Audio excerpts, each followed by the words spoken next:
This is how to complete the Yakima County Small Business CARES Grant for up to $10,000 for small businesses. First off, the eligibility information is all here, so be sure to read it. To be eligible, your business must have 20 or fewer full-time equivalent employees as of the date it applies. A full-time equivalent is based on a 40-hour work week, so one person working 40 hours a week equals one full-time equivalent.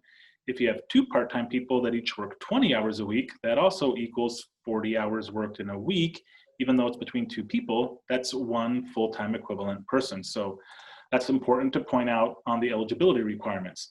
Now, the money can only be used for the following three kinds of expenses. These expenses only: business rent, business mortgage, business utilities, business insurance, so non-employee health insurance.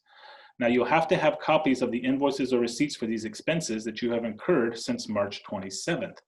So be sure to have copies of those. You want copies of your business rent or mortgage, copies of your business utilities, copies of your business insurance, and finally, the last thing you'll need to have copies of, or a copy of, is your business license.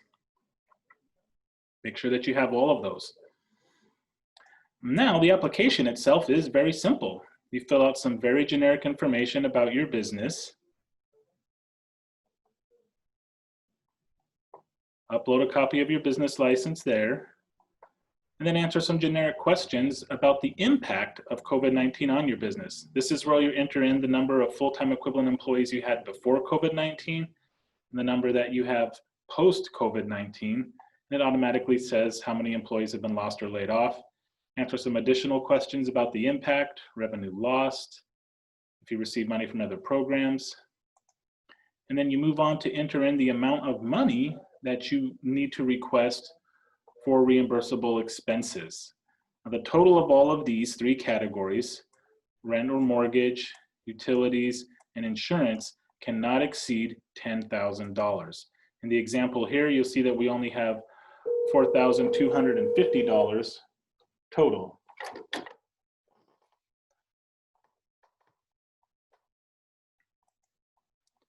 Here is where you upload the files for proof of payment.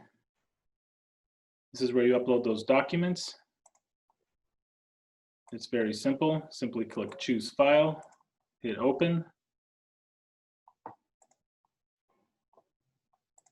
And last but not least, there's a conflict of interest disclosure, a certification statement. You sign and submit. And your application is submitted.